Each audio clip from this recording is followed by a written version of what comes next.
What's up, guys? Welcome back to The Real Talk, and today we're bringing you the review for the newest addition to the Alien franchise, and that's Alien Covenant. Check it out. You're breaking up!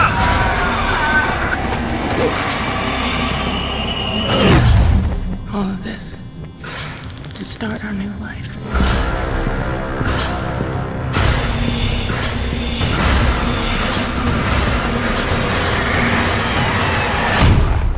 Where is it?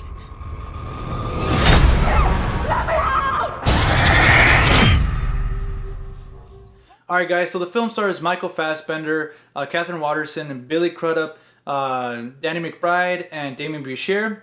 And is obviously directed by Ridley Scott once again. Alright, guys, so like I said, starting off with the negatives, I had the same problem I did with Prometheus, how the characters, some of the characters, you know, the secondary characters and stuff like that weren't really that relatable.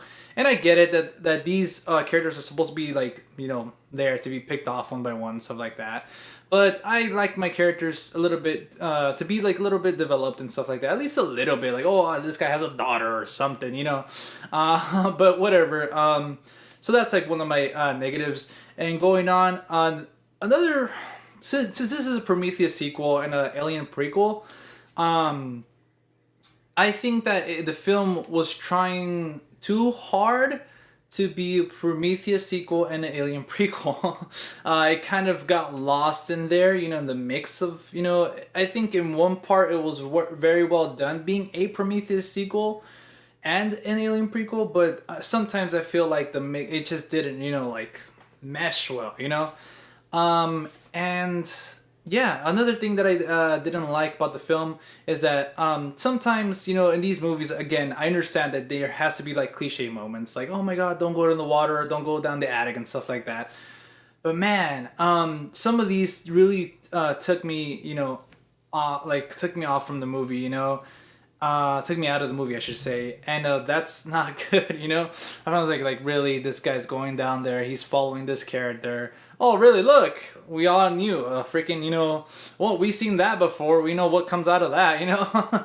So, but like I said, it had some of the moments like that. But there's, you know, in my positives, I will go revisit this. So again, it's there, some of the cliche moments, but it's not as bad as other movies.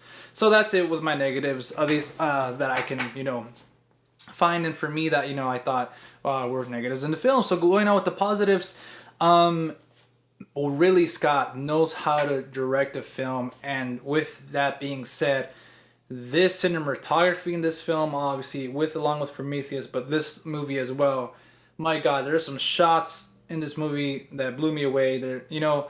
But also, I'm gonna go into the visual effects along with that. There's some visual effects that were great, obviously, but I love that Ridley Scott, at least in these films, he's been able to use practical effects. Like, I love the mixture between both of them, and you can tell a lot of them were practical here in this movie, and I love that because you can tell, an audience can tell, you know, and I appreciate when you're able to mix both of them. So yeah, other than that, again, with Ridley Scott being a great director, he has to get great performances from his actors. And man, I thought the acting was pretty solid in this, especially obviously Michael Fassbender. He had I don't kind of want to get into spoilers, but he had a lot to do in this movie, and I think he pulled it off really, really well. And yeah, other characters, you know, like I said, Katherine Waterston she was pretty cool. Billy Crudup, I mean, Dr. Manhattan. I thought for the most part he was good. Danny McBride was really good. And yeah, I thought just interactions and stuff like that between those characters, the main ones and the few that I can't mention, were really good, really well done. Especially again, Michael Fassbender. So going back to like the cliche and stuff like that.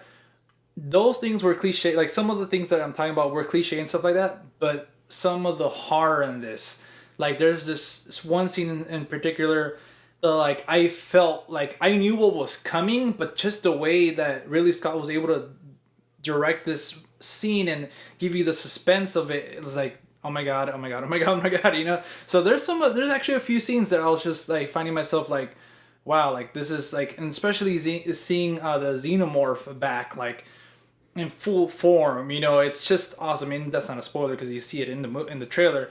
It was just beautiful to see again, especially like I said, the cinematography was on point. But again, some of the action was really good too. Those people who were complaining about Prometheus not being an alien, you know, not having a lot of action, you guys are gonna get it in here. But yeah, the story was really good. I like that it continued from Prometheus. There's some things that I kind of were like, obviously you have questions from this movie. Obviously in every Ridley Scott movie you have questions, but some of the story was kind of but for the most part I really enjoyed it. And yeah, I really like that the score from Prometheus came back. Like I just watched the movie again and reviewed it, and I right away noticed some of the same scores from that movie. I liked that they were revisited. So yeah, I mean overall I really enjoyed the movie. Besides, you know, the cliches and, you know, like the minor characters, and it kind of trying to be a Prometheus sequel and an Alien prequel, and kind of, I don't know, for me at least it didn't really work out a lot. But I mean, for overall, like I said, all the directing, cinematography, acting, some of the horror action, I really had a good time in the theater with this movie. So I gotta give it a 7.5. So yeah, let me know what you guys think. Will you rate it, this film and this addition to the Alien franchise? As always, you guys can follow me on Instagram and Twitter at The Real Talk with 2Ks, and I'll see you guys in the next one. Peace.